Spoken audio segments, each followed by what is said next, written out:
Alright everyone, for this video, we are going to talk about 4 key problems new traders often face and how to overcome them. This video was brought about kasi marami akong nakakausap na mga bago or medyo bago pa lang na traders, and ito yung mga napansin kong common thread na mga problema na hinaharap ng karamihan sa kanila.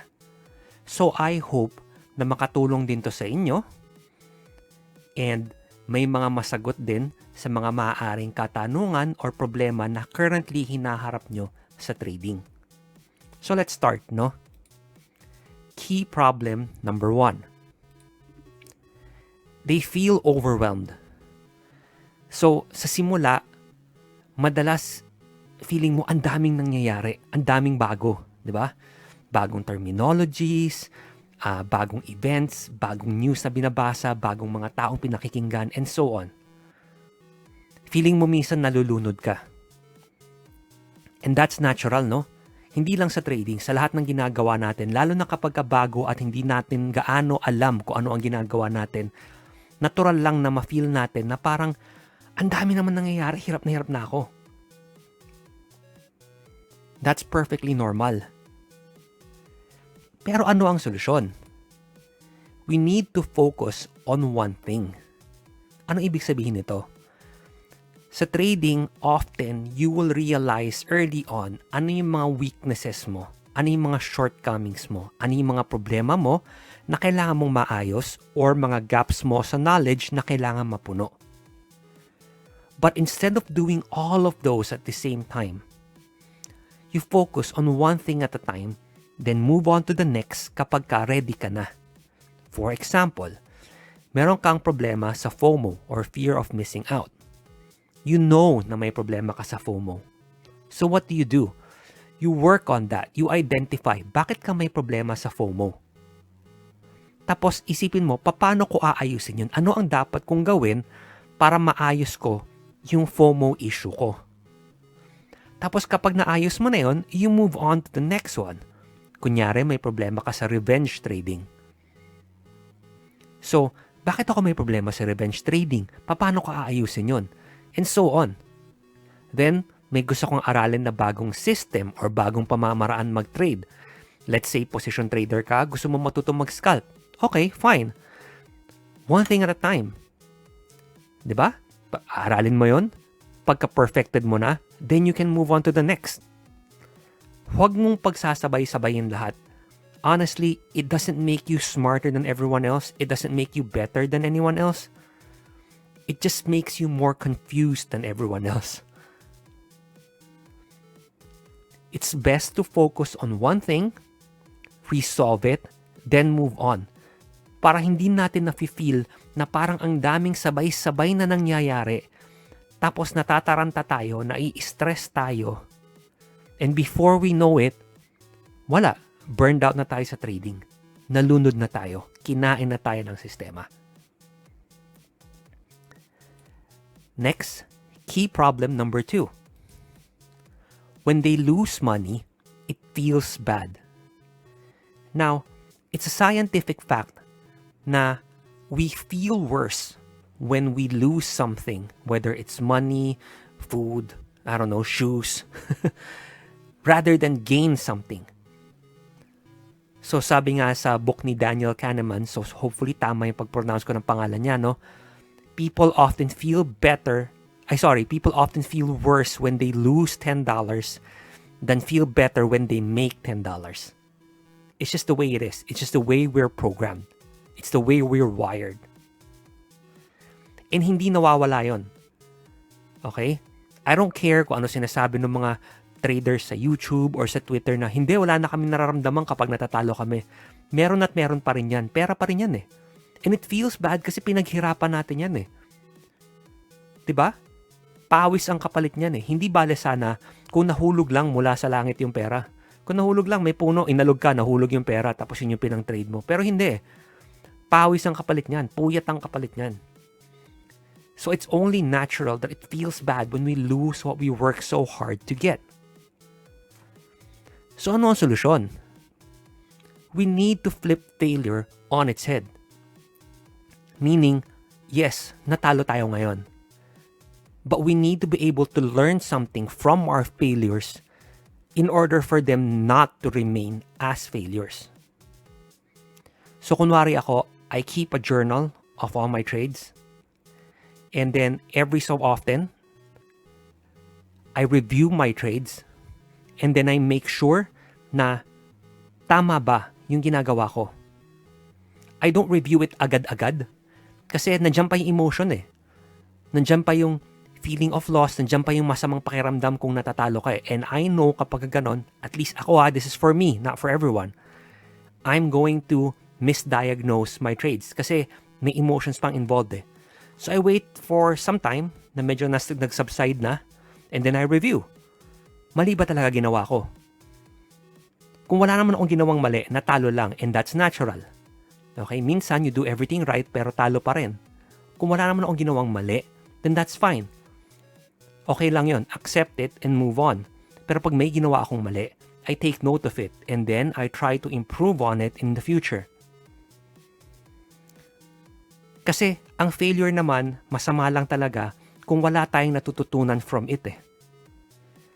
Pero if we can take failure and we can improve upon it, then it's just simply us shaping ourselves to be better in the future. Mahirap i-shape yung sarili mo kapag puro ka lang success. Diba? Kaya nga ang mga sword kapag fino-forge, hinahammer ng hinahammer ng hinahammer. Meron ba kayong narinig na sword na tumalim kasi pinahiran ng unan? Nalinagay lang sa golden throne, tapos yung bakal mag-isa nang tumalim. Wala, 'di ba? Kailangan pukpukin, kailangan sunugin, kailangan initin, tapos pukpukin na naman hanggang ma-shape siya ng tama. Ganon din tayo as traders. Now, before we move on to key problem number 3, I would really appreciate it if kung may natututunan kayo sa mga videos na to and you like what I say and you find me even remotely entertaining, I would appreciate it if you give this video a like. Okay? Kasi it's one of the few ways for me to know na nakakatulong ako sa inyo, na nagugustuhan nyo yung content na ginagawa natin, kasi yun naman talaga yung goal, na makapag-produce ng content na nakakatulong sa inyong lahat. Okay? So moving on, key problem number 3. They feel like they're just treading water. Now, this is a problem that's commonplace not just for new traders, but for a lot of traders, kahit nandun sa mga mas matatagal na nagtatrade. Alright? Yung parang kikita ka ng 5%, tas matatalo ka ng 7%, tas kikita ka ng 3%, matatalo ka ng 1%, para bang wala kang pinupuntahan. Parang kahit anong effort mo, kahit anong pagod ang ginagawa mo, parang hindi ka umaasenso. But this is normal, no? Even for quote-unquote pro traders, there are always periods na parang nasa treadmill ka lang, wala kang pinupuntahan. Because that's just the way the market is. You can't have a perfect read on the market all the time because the market is ever-changing. So should you. So ano ang solusyon? You need to learn to love the process. Okay? Kapag ang focus natin sa trading, tanging nasa pera lang, mahirap gumaling at umasenso bilang trader. Kailangan nai-inlove tayo do sa proseso, sa pag-journal, sa paghahanap ng new ways to improve as a trader, sa paghahanap ng mga ways na paano natin babaguhin yung mga failures natin from before. Kasi it's only over a long period of time saka natin mabubuo yung data kung ano nga ba talaga ang dapat nating gawin para umusad tayo at gumaling bilang isang trader. Kasi lahat ng traders unique. Okay? Alam ko mahilig sabihin ng karamihan na nagtuturo na hindi, kaya ko ituro sa yung sistema ko. And that's true.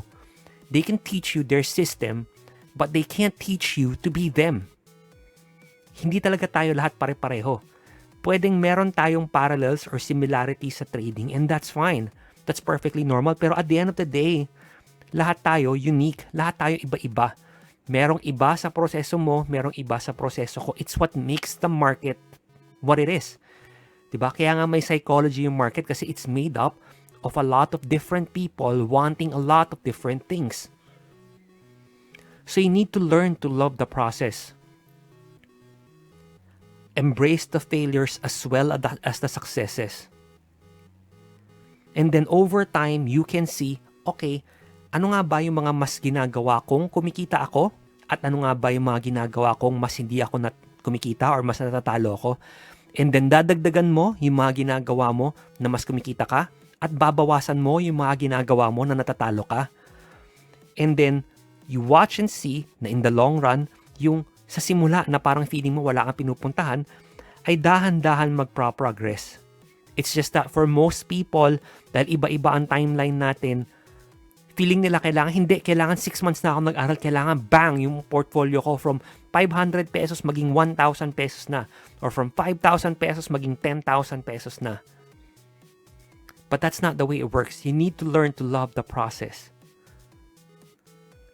And upon loving the process, improving upon it, dun natin makikita, dahan-dahan, kumikita at lumalaki ang mga accounts or portfolio natin. And then finally, key problem number 4, there's a strong feeling of uncertainty. So ito, inherent na talaga to sa market. Hindi na to magbabago. Okay? Bakit? Kasi ang market speculative in nature and speculative by default is uncertain. If it was certain, then it wouldn't be speculative. Diba? Yung mga kinikita natin na 100%, 200%, 300% minsan from mga certain stocks, kaya lang naman nangyayari yun is due to uncertainty, due to speculation. Kung may certainty, usually ang nangyayari, nag-range lang ang isang stock, range bound lang yan. Kasi walang nagbabago. So inherent sa market ang uncertainty. So ano ang dapat natin gawin? Ano ang solusyon? We need to learn to appreciate uncertainty. Kailangan natin tanggapin na ang uncertainty, hindi yan masama. It's a double-edged sword. It's the uncertainty that, yes, sometimes causes us to lose, but it's also the uncertainty that sometimes causes us to win a lot. It's just the way it is. Without it, the market wouldn't function properly. Or at least not to the degree na pagkakilala nating lahat sa market. Diba? Kasi kung sigurado tayong lahat na, dapat ang, kunyari, Ali, 35 pesos dapat yan. Bakit paggagalaw yung presyo? Diba? Kunyari, may tender offer ang isang company. Hindi ba usually napapako lang around that area yung price? Kasi may certainty. Alam natin na, bibilhin to at, kunyari, 40 pesos. So, bakit gagalaw from that area yung price? May certainty. Di wag na lang tayong lahat mag-trade. Diba? So we need to learn to appreciate uncertainty and embrace it for what it is. Yes, it's a double-edged sword, but it's a double-edged sword that can work for us. We need to embrace that feeling of uncertainty and learn to realize na hindi siya entirely masama. Okay? So dito po nagtatapos ang ating video. I hope na marami po kayong natutunan or kahit papano may natutunan kayo kahit konti lang, no? And as always, guys, maraming salamat po sa panonood. I really appreciate it. Good luck and happy trading!